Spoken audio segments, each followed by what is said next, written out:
Welcome to my 1 hectare off-grid forest garden homestead.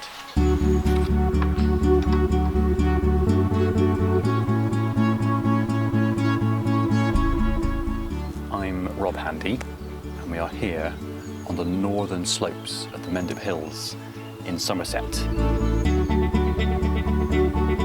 13 years ago, I was fortunate enough to be able to buy a hectare of land.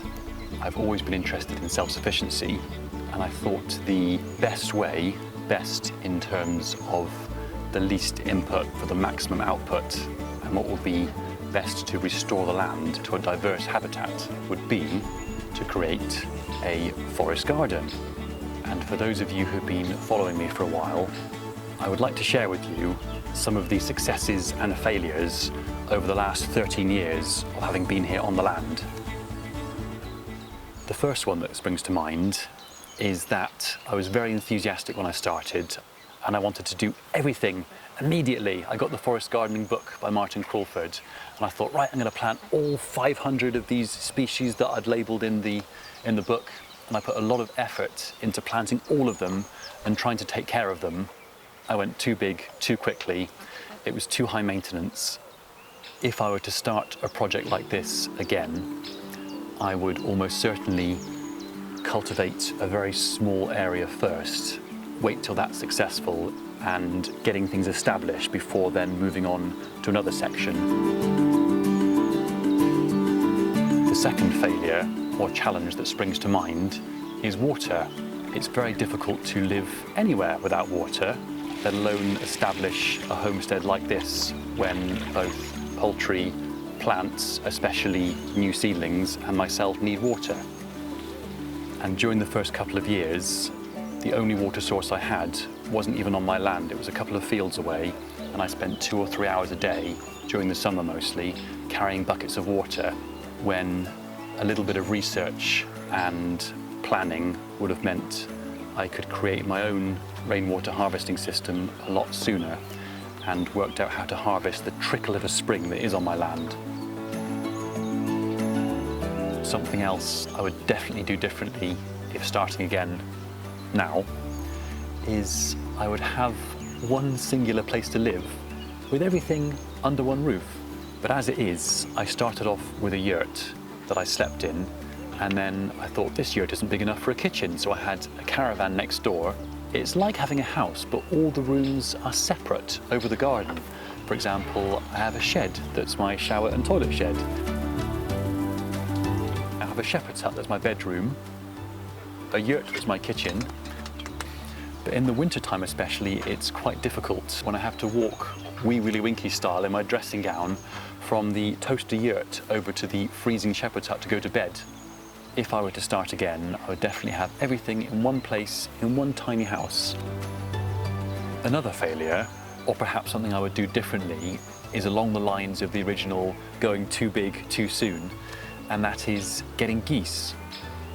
I did want geese, and I've had them for 6 years now, and now that they're here, they're a really important part of the ecosystem. They are great at keeping foxes away from the ducks and chickens. They are also fantastic monogastric mowers, and they walk around mowing all the grass paths. But at that time, the garden wasn't well enough established, and the original 500 species of plants and trees and berries that I had was very quickly reduced to about 200. In the first week alone, they mowed all my chicory, all my Swiss chard, picked every strawberry, and bit the tops off a lot of things just because they can. The ducks, however, have been a great success over the years. They are an integral part of the ecosystem because ducks, especially khaki Campbells, eat slugs. And not only slugs, but slug eggs in the winter. And in the early years, I spent a lot of time picking slugs off all my salady crops, but now the ducks do it for me.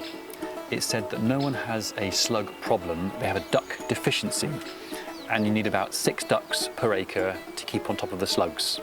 But second to that, ducks lay eggs, and not just any eggs, but the eggs are more protein rich than chicken eggs. They have omega oils in, which is very important if you're vegetarian, plus they are just such happy creatures. So the ducks have been a huge success. 2 years ago, I had to take nearly a whole year off from the garden, and that actually made it an inadvertent experiment to see what will actually thrive with zero maintenance. And I was quite surprised. Even though I lost quite a few of the perennial vegetables, as a rule, pretty much everything above grass height absolutely thrived, while the myriad berry bushes and currant bushes, all the fruit and nut trees, all the vines like the grapes and kiwis and passion flowers. The beehives are absolutely booming, and the bees multiplied in number to occupy the vacant hives. The few perennial vegetables that did survive have outcompeted the grass, and now I know that they truly are maintenance free. And those are things like the perennial leeks, the Welsh onions, the sweet clumping bamboo, the sweet Sicily, the tree kale. So by having an accidental year off, it's really been a true example of survival of the fittest. I'm going to concentrate on small guilds of companion planted annuals from now on, which do take a lot of work, but then you get a lot more yield per square foot. So mix up little guilds of annual vegetables with the already established food forest.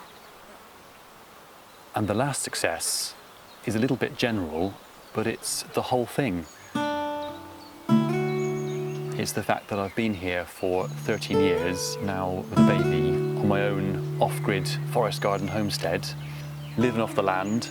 I mean, there's no such thing as 100% self-sufficiency, but I'm getting there and learning many more lessons along the way every day.